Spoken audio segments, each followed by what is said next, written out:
and welcome to another episode of Discovering Schooling, where we discover more about the obscure school subjects. On today's episode, we have a senior high school student named Abby, who's here to tell us about her FFA. How are you today, Abby? I'm good, thank you. So that's great to hear. So glad you're coming on our show. So why don't you just start telling us about FFA? What does it stand for? Yeah, so FFA stands for Future Farmers of America, and it's a youth organization that stretches all across our nation with a little over 1 million members. And FFA strives to teach students about agriculture education with a lot of hands-on learning as well as leadership. Oh, wow. So what's your role in FFA? In FFA, I hold 3 different leadership positions. This year, I am the Fullerton chapter president, and I am the Orange section, aka Orange County FFA president, and then the Southern Region FFA president, or FFA vice president.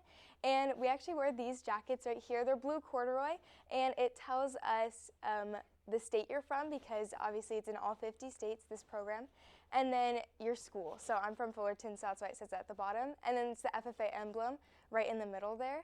And that kind of just unites all the FFA members across the country all together. Oh, wow, that's so unique. Everyone has their own personal, jacket for their area. That's crazy. So how much livestock have you raised? I've raised at least 4 lambs, a goat, and a pig, and I plan on raising another lamb and goat this year. And that process is really fun. It's definitely helped me develop a passion for livestock. So how do you auction them off? So with our animals, we raise them over the course of about 4 or 5 months, and we practice showing them while they're held at our school. And after we practice with them, raise them, and feed them for several months, we then take them to the OC Fair where we show them and auction them off to sell them. Oh, wow. Do you usually get money after that? Yeah, so my last project that I auctioned off, I got about $2,000 from him. Yeah.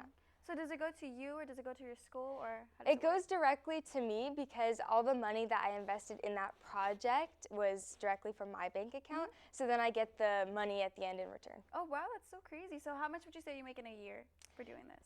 Well, I only have 1 project a year, so it's just that one time at the auction. That's the money that I make back. And usually you get about $500 to $1,000 in profit, so it's always really nice at the end. Oh, wow, that's really cool. So what drew you to FFA? Well, I've always been passionate about agriculture, and when I found out about the FFA program and what it stood for, I decided to transfer districts and go to a school where I didn't know anyone, just so I could follow my passion and be a part of the FFA program. Oh, wow, that's so inspiring. So what would you say makes FFA so unique? Well, in FFA, you do a lot of hands-on learning, and there's something for everyone in FFA, from mechanics to welding to livestock to horticulture. So you get a lot of experience in multiple different fields of agriculture, and so there's bound to be something that interests you. Wow.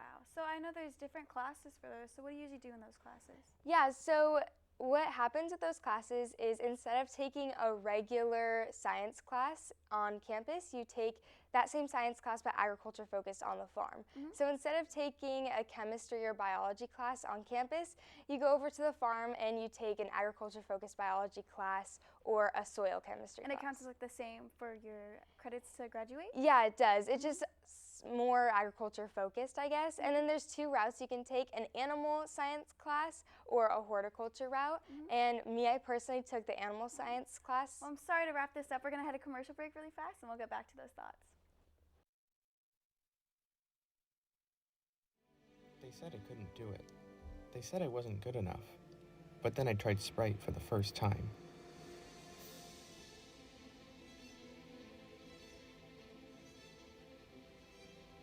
I learned 2 things that day. 1, they were right. I'm not that good. And 2, Sprite tastes pretty good, so I'm gonna keep drinking it while I practice. Sprite. It tastes good, so just drink it.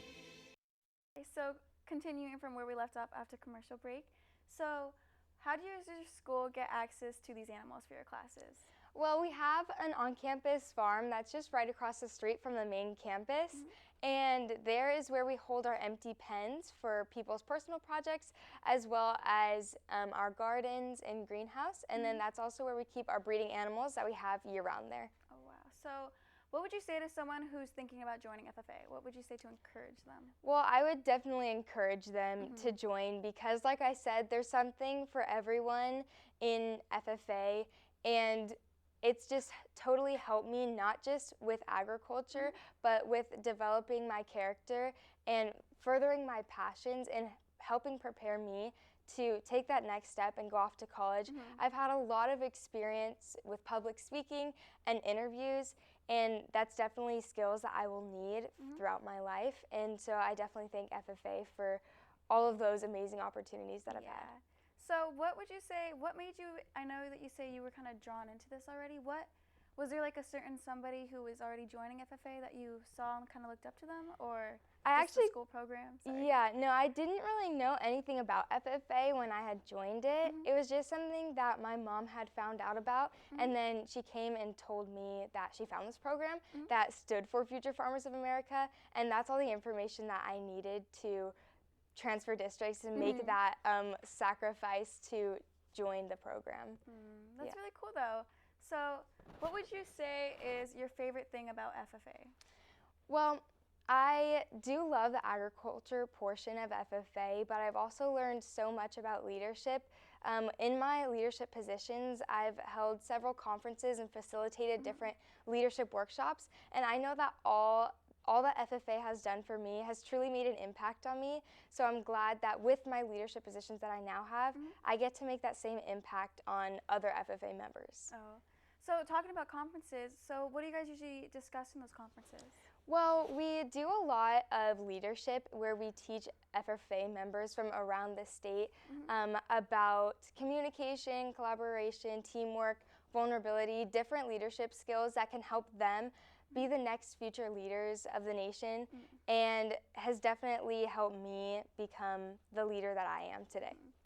So was there ever a time where you kind of felt like you didn't feel like FFA was for you, or did you always feel like it was something you wanted to do?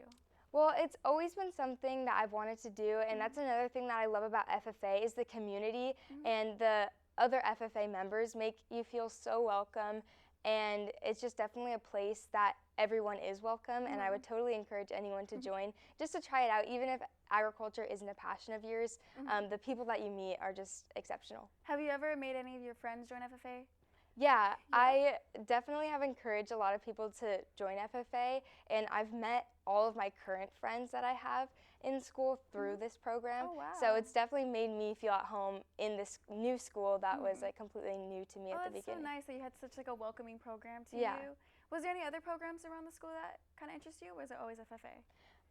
I've done a few other programs that are leadership programs throughout my school, but FFA has definitely been the one that has kind of made me stick with it and has really given me a lot to kind of move on and take that next step into college and all that. Yeah, would you say the teachers are very motivating too? Like they really make it really enjoyable? Yeah, the teachers are really great because they work year-round basically. They take their students and travel with them, and also we have those projects in the summer, and so they're there every day with us. They're totally encouraging, and yeah, I've made really, really strong bonds with those teachers. Do you ever struggle in those classes, or it comes really easy to you? Because I love it and I'm so passionate about it, I haven't really struggled in those classes. I've been able to keep good grades and do it with a smile on my face. Well, that's great to hear. Well, we're going to be wrapping this up for today's episode, and let's get back to more on the next one. Goodbye.